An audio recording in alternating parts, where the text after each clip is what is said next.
So, The Irishman. It seems like a story perfectly suited for Martin Scorsese. His films about, kind of like the American dream and, very, very like despicable men doing acts to, kind of like rise up in the world, the rise and fall of a man. So The Irishman seems perfectly suited for it. And you've got a notable ensemble cast here who you're kind of used to seeing in Scorsese pictures. So it seems kind of par for the course for Martin Scorsese to go with like a gangster film, especially one of this nature. But I gotta admit, for having dabbled in this genre for so long, he knows how to make this stuff work. And this film works particularly well, even for the fact that I know a lot of people are pointing out that The Irishman is 3.5 hours long. Yeah, it's really long, but again, I gotta state, no great film is too long. No bad film is short enough. And thankfully, The Irishman is a very, very great film. So it's the story of Frank Sheeran, and we sort of like jump around in time, focusing on Frank Sheeran as he starts working his way up the chain to Jimmy Hoffa and all the dirty dealings he got involved with, like destruction of property, murdering people, and just, carrying out despicable actions. So we sort of see his rise to the top and then sort of like his fall from grace. And we kind of like jump around in time. We catch up with him at an older age, then we jump back to a younger age, which they use some computer graphics here to de-age Robert De Niro. It kind of takes you out of the film because it's not the best. It's not the worst I've ever seen. There's a lot worse de-aging I've seen. But it's... I don't know, you kind of feel like it's kind of not worth it. Like, you could just have, like, another actor maybe step in for a little bit. Especially for how short a span, comparatively, how short a span Frank Sheeran's life is when they show him at a younger age. So it feels a little bit unnecessary, but, they make the best of what they can. They get a lot of De Niro out of it. So you have, he runs into Russell Buffalino, played by Joe Pesci, who basically kind of, like, brings him in and says, hey, you're a good kid, you want some jobs? And brings him into, like this family, like, like organizers within, like, union and crime. And then eventually, he keeps working his way up the top. And then he gets to meeting Jimmy Hoffa, played by Al Pacino. And I gotta say, you have three big actors here. You have Robert De Niro, Al Pacino, and Joe Pesci. And between the three of them, I gotta admit, it's very close, but I think the best performance in the film, is by Al Pacino. Mostly because Pacino, Pacino does what he does best. I think everyone in this film does what they do best, in terms of what we expect out of them as actors. But Pacino, I think, works best because he's usually the guy you hire to be the voice of exuberance, the explosive energy and emotion. And there's that one scene, and everyone knows the scene I'm talking about, where he's basically chewing everyone out.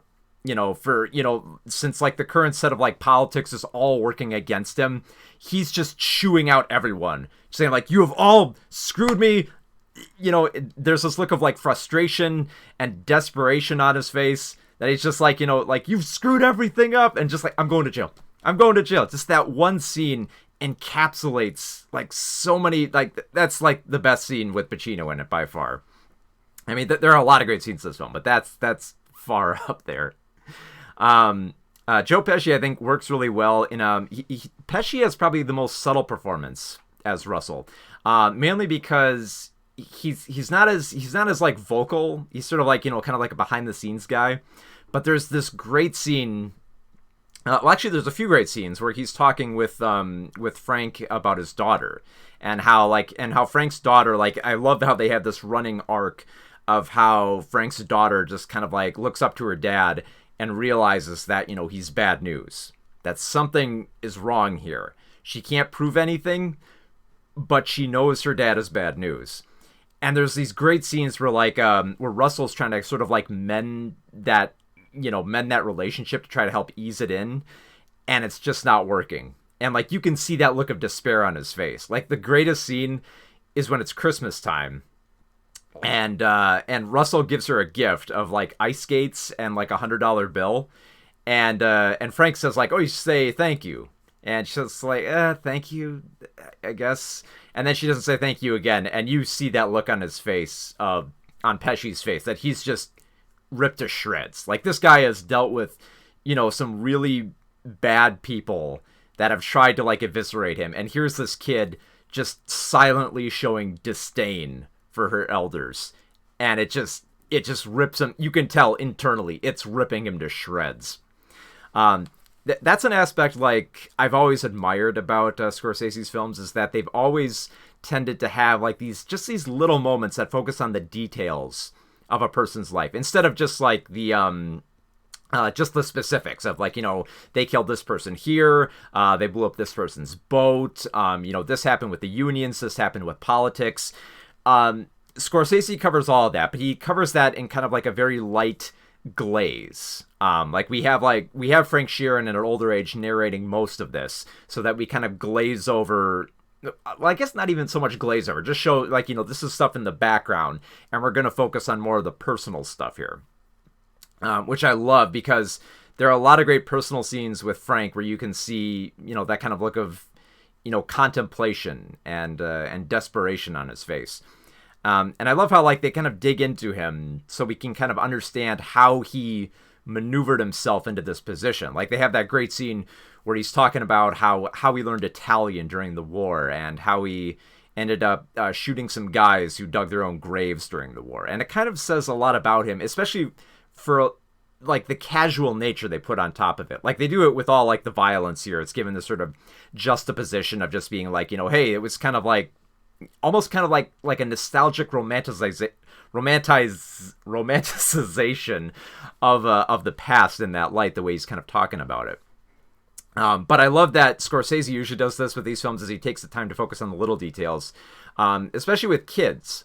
Like, you'll notice if you go back and watch Goodfellas or The Wolf of Wall Street, you'll notice there's always a moment where we focus on the kids, and we see how, like, the actions of these very bad people kind of, like, rubs off a sense of, like, of despair and fear within the children. And I love that, like, Scorsese doesn't hide away. Like, I've seen, like, a whole bunch of these other films about despicable people where they just kind of, like, just push the kids into the background. And Scorsese just does the opposite. He pulls them into the foreground of this story. And well, he's kind of brought them in as kind of, like, very briefly in previous films. Here, he brings Frank's daughter front and center. So you watch her arc of sort of, like, silently looking at her father to slowly coming to terms and realizing that, she has to, like, speak out. She has to tell her dad off, so that by the time she reaches the age of, Anna Paquin, it carries something. Like, it rips him deep. Like obviously it was ripping him deep, with just her silence and her eyes. But then, as she grows older, it's sort of like, it sort of, like, grows within Frank and becomes, like, a bigger part of him that affects him more deeply. So yeah, there's a lot of ground that this film covers. But what's most interesting that I love so much about this film is that for the first like, I guess, like, the first 2 hours, I was kind of like, okay, you know what? This film is pretty good. I'm really digging it in the same way that I dug all the other Scorsese films. It's hitting a lot of the same familiar beats, but it's finding a few new things here and there. It's got great performances. Once we get out of the uncanny CGI valley, then the film gets a little bit better because we're not as distracted by it. But the last hour of the film is where I feel the film truly becomes great. And that's the scene where basically Frank has kind of, like, survived, like, everything. Because, like, Scorsese's films, they usually kind of end at the point where like, the reign is over for these characters. Like, either death is coming for them, or they just, like, they slump into, like, a job that's not as high at the top. Like, they've already fallen and they cut it off from there.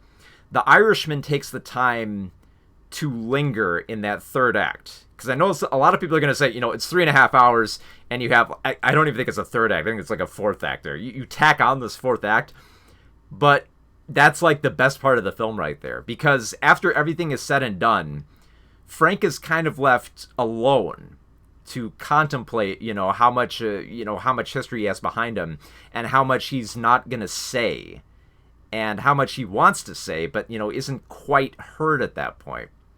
Like throughout that entire last hour, it's mostly just Frank lamenting on what he's done wrong and how he views death, because they established that he lives this long, so does Russell Buffalino, and eventually Russell passes away, and Frank is kind of left all alone at that point, and he realizes that death is coming for me, and I've lived a long life, but I don't entirely fear death, but I've kind of feared what I've left behind, because as he points out in the film several times, everyone knew who Jimmy Hoffa was back then. Barely anyone knows him now. So there's it's a question of how much of your legacy is there left behind, and stuff that you want to leave behind. Like that, especially that last shot there where the priest leaves him in the nursing home, and he just says I just want the door open a little bit, because you can tell he says he's not entirely afraid of death, because he believes that there is something in the afterlife, but at the same time he's fearful. He's fearful enough that he doesn't entirely want to go, which is why he doesn't want the door shut in that ending that really haunts you, with just lingering on those scenes. And in fact, that could be said for the whole film. The whole film lingers on a bunch of these scenes that become kind of uncomfortable. And a lot of these are familiar Scorsese-isms. We've seen a lot of films. If you remember the scene in Goodfellas where Joe Pesci's character gets assassinated, there's a similar scene in that where where you don't quite expect the kill to come. It's coming. You don't know when, and then it just out of the blue just shocks you. In Goodfellas, it was more apparent. It was a split-second cut to get to that really catches you off guard.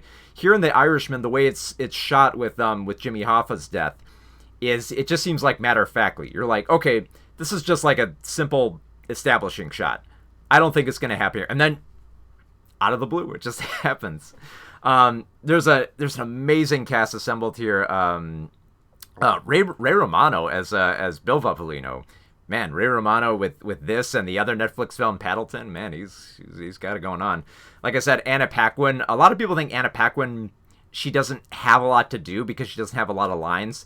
But man, her few scenes are so pivotal to this film that greatly define Frank. And especially because they build her character up through when Frank's daughter of Peggy slowly grows up.